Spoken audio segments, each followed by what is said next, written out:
How is it going, Poopy Doodle Law fans?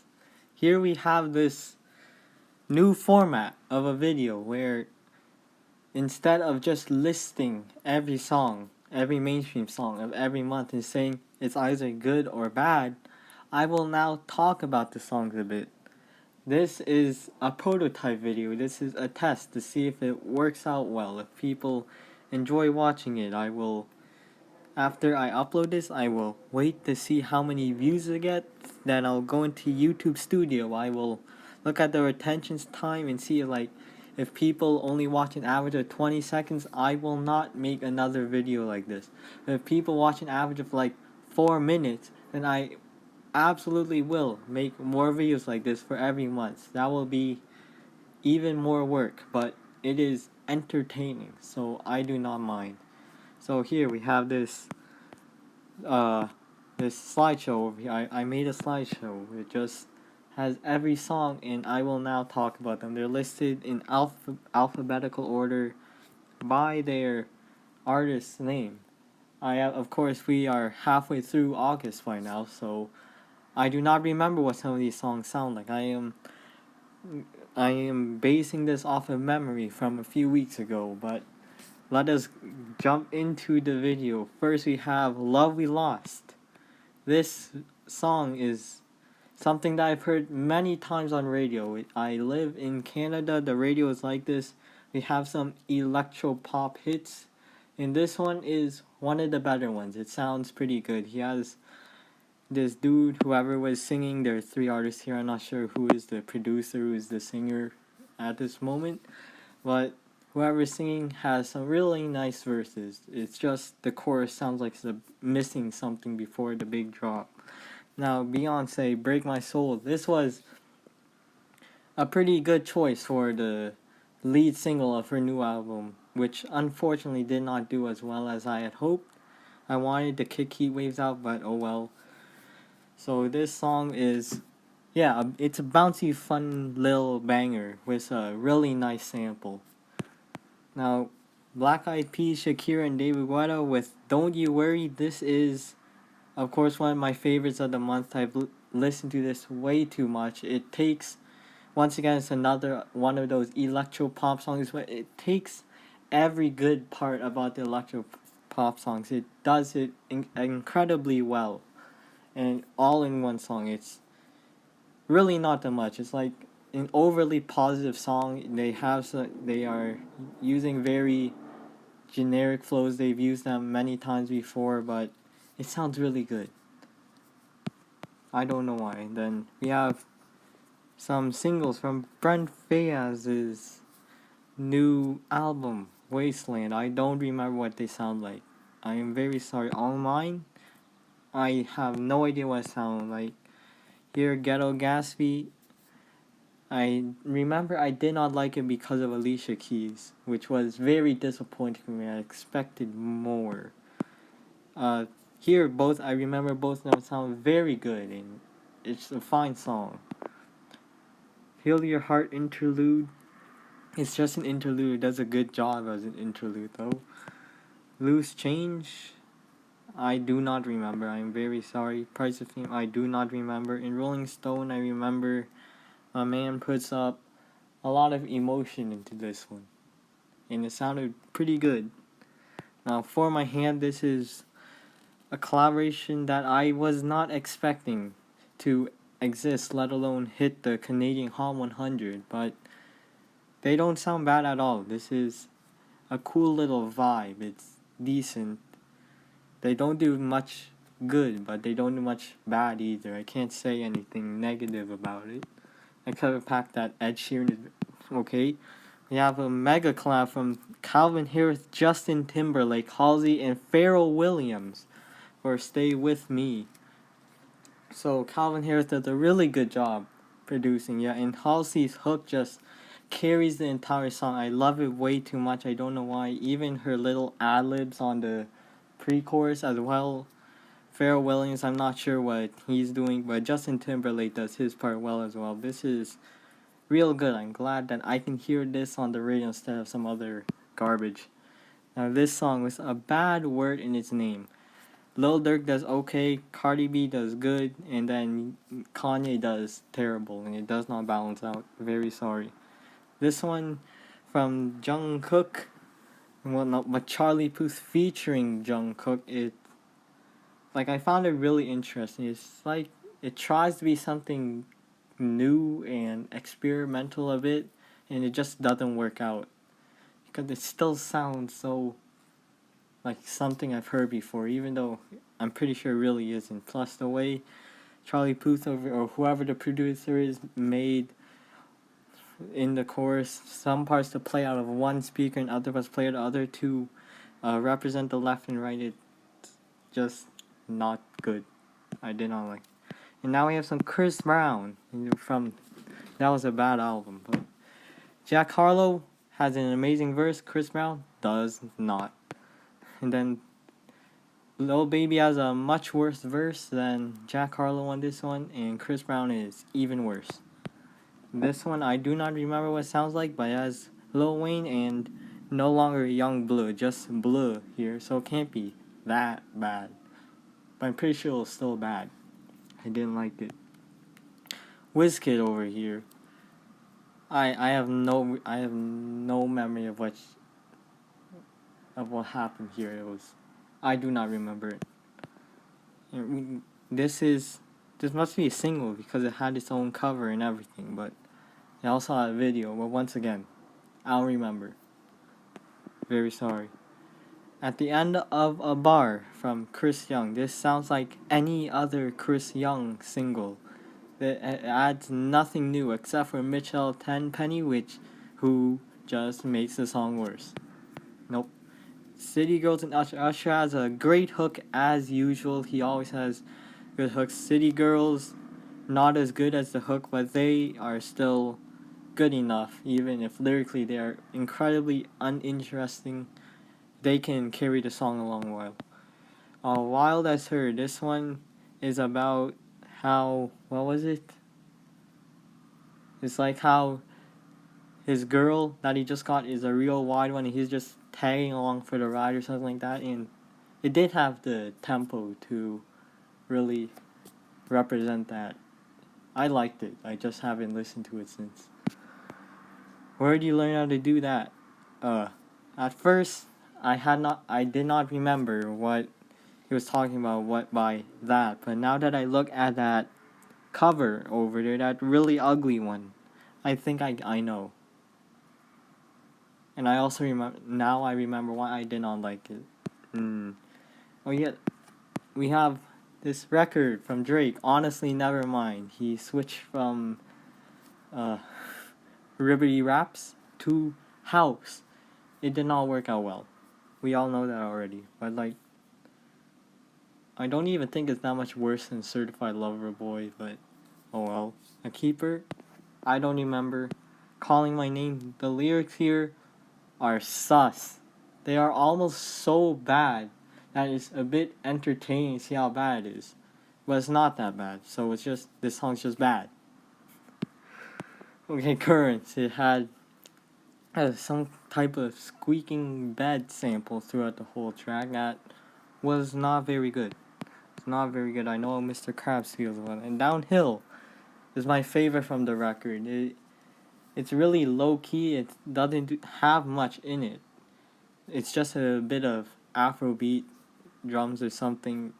I don't remember, and a few spares. And Drake sounds good. Whoever that other guy was, I'm gonna look him up after, but he had a really good post-chorus, and this is a super chillax vibe. It does everything right because there is barely anything to go wrong with. Unlike Falling Back over here, where everything goes wrong, it sounds terrible and that hook is way too repetitive. Jimmy Cook's the Ribbity Rap song tacked on to the end of the album to make sure people will listen to the whole thing through, because 21 Savage is not going to be on a house song, and it's a pretty mediocre verse from him.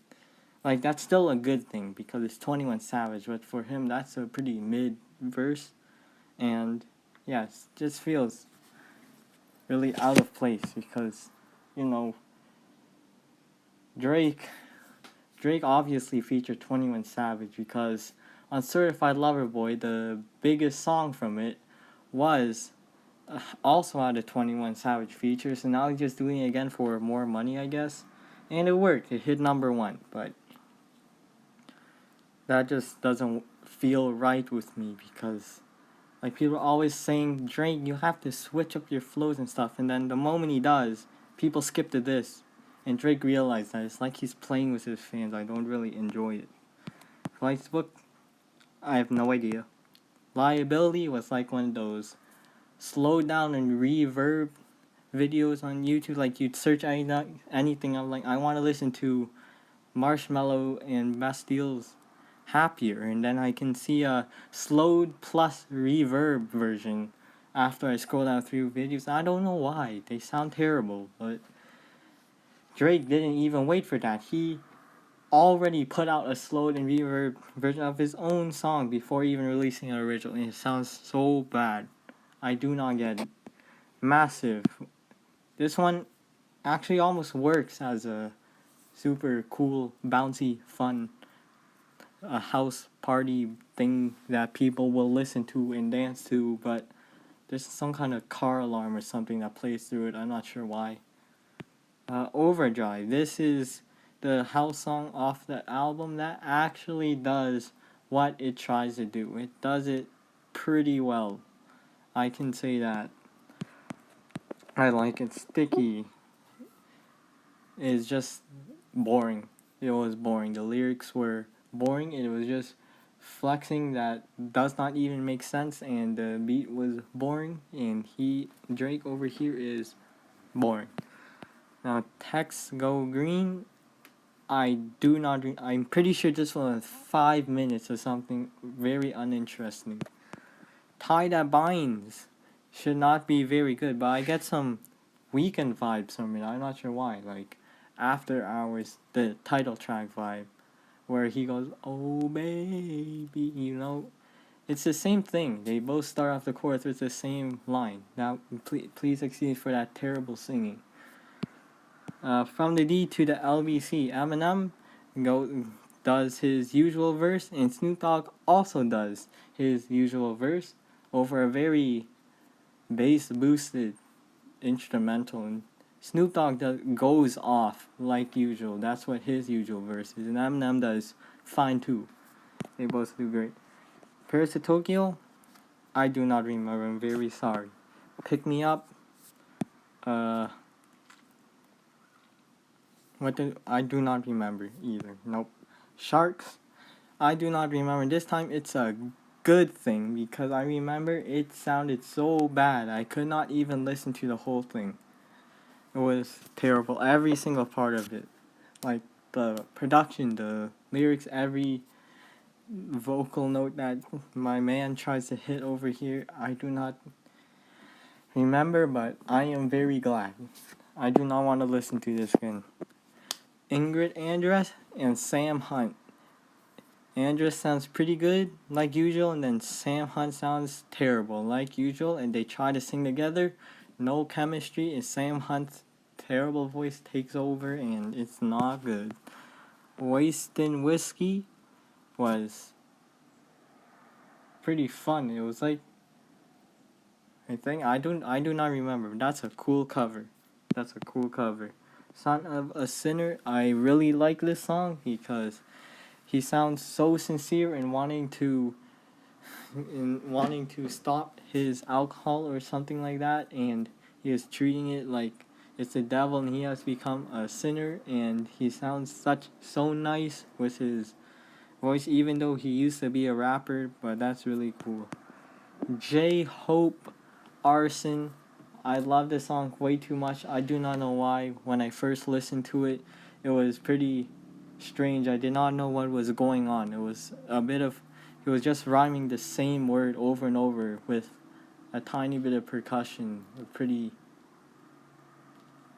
eerie one or something. And then, suddenly the beat drop happens, and then he goes all staccato with his delivery, and it sounds way too good because now that I hear the song, it actually kind of reminds me of what Arson might sound like. It sounds so quirky.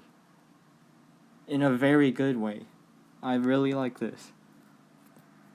Like, it's a really low key song too. There's not much that happens to it. His flow stays the same for pretty much the whole song, and then so there's not really any finesse or uh, pizzazz to it, but it doesn't need any because that's not what it's going for, and it accomplishes what it's going for very well. I can say that it's really good. More was some rock rap song, like it's pretty weak on the verses if you ask me. I don't really like them, but then all of a sudden his voice goes all blown up and stuff in the chorus, and it works way too well. I enjoy it. First Taste of Gone is just a nice little ballad. That's really about it. But I really enjoy these ballads. If they're done well, they sound great to me. That's probably because of the amount of V-pop I grew up with, but I really like this now. With a Woman You Love, I Don't Remember. You Dig has a real cool beat. Lil Baby does real good. 42 Dugg goes way off on his verse. It's just V's. It's just there.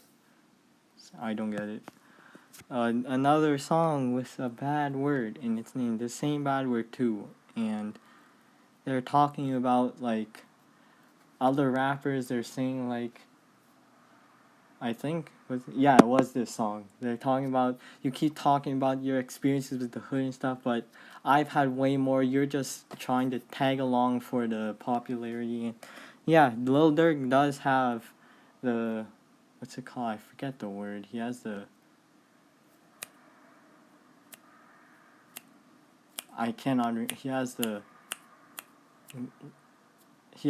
he can express it well, alright? He can express his Chicago rap style and stuff.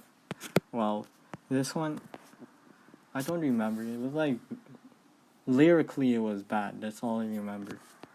And this one sounds like it would be something put on some S-Post subreddit, and it does not sound good. Nope. To Be Loved and We're Ready, apparently it's one of the weaker songs on the album. I haven't listened to it, but she does good. It's a really flashy song. It's real flashy, and Lizzo does good. Is good with that kind of stuff. She carried that well. It's fine. Country On, I do not remember. Outrunning Your Memory by Luke Combs. Yep. I really like that Luke Combs record. I was surprised to see it got a few songs on the Canadian Hot 100, and yeah, they're all real nice country bangers and stuff. I like them. Måneskin with Supermodel. Yeah, this one was a real light kind of punk rock feel to it, but it's really good. I think it's real banger too. Like, I enjoy it a lot. It's a fun song. It had a riff in the post-chorus thing that sounded way too similar to Smells Like Teen Spirit, but they do a good job bringing it into the song and treating it as if it's their own thing. It's really good. Much better than what that begging single. Master of Puppets, the iconic metal masterpiece, finally making it onto the Hot 100 because of Stranger Things, and I don't really care how it gets there as long as it makes it. Truth of You, this one sonically just sounds terrible. It is like a country song I hear on mainstream radio, and then it does everything horribly, and then in the lyrics he is a huge jerk, he is a piece of poop, and he's trying to frame it like he is not the piece of poop and that his ex is, and it does not work at all. Me on You, I don't even remember. Like, for all the other ones, I recognize the artist and stuff, but this one I don't even know who this is and what the genre was. I don't even remember if it was good or bad. And Die First by Nessa Baird. This was the person that also made that La Di Die song in the I Hope You're Miserable Until You're Dead. I'm not sure why all of her song titles have to include something about dying, but yeah, this is terrible. She's saying that if she's like in this relationship and she's realized that it's eventually they're both gonna die or something, so she wants to die first. Like if it's gonna end eventually, she wants to be gone before it can end, so she doesn't have to be alone. And that's one of the worst possible ways you could have worded that. You didn't have to do that. Like I think this is even worse than the "I hope you're miserable until you're dead" because this one, even sonically, is just horrible, garbage. No hard feelings. I don't remember what it sounds like. Snap. I don't remember. SYL, Sil, I don't know how to pronounce that, but I don't remember what it sounds like. But Sidhu Moose Wallet made some bangers. I'm sure this one had some flair to it in its beat, but I don't remember. Bad Habit, this one's real sweet. It's cute. It's a nice, chill vibe. I can't believe I have not heard it on the radio yet. I really want to. It sounds really good. I'm glad this is blowing up. Steve Lacy deserves it. Talkies, Goody Grace, and Tory Lanez. I don't know who Goody Grace is, but I realize that Talkies is, I think, more dance producer, I think. And then Tory Lanez is singing on the song, and I don't want to remember what that sounds like. I'm glad I forgot about this. Taylor Swift, Carolina. This one has such a haunting or eerie vibe to it because the way Taylor says every word so gently, except with such, I don't know, gothic vibe to it. It's real good. Like, and it's over just a few strings in the background. It's great. Like, lyrically, she's talking about some person. It's for a motion picture where the crawdads sing. It's about the movie. I have no idea what the movie's about, but I can get the vibe because of this song. He portrays the vibe really well. It delivers. You should check it out. Free Mind, I don't remember, but Thames is not bad of an artist, so I'm pretty sure it was good. Hot in It was boring. I was bored out of my mind while listening to it, which I was not expecting because it's Tiesto and Charlie XCX, who are usually very bouncy, fun pop artists, but yeah, this one just wasn't it. Trompetta wasn't actually bouncy, fun song. I like this one. I'm pretty sure I've heard something like it before. Maybe has some really it heavily it heavily relies on a big sample or something, but I don't know. But it sounded good. And Rich Minion, I remember Yeet sampled some Minions in the song, and it didn't sound good. No. And then Young Gravy, Betty Get Money, Never Gonna Give You Up sample, and he sounds really good over it. And there we have it. We have all of these songs. If this gets a lot of views, watch time, and then next time I'll make a script for it so I don't sound so awkward. And then the video will be more concise too. But let me know what you think in the comments. I wouldn't be surprised if no one even makes it this far into the video, but if you did, thanks for watching. I appreciate that. I might get monetized soon because of you.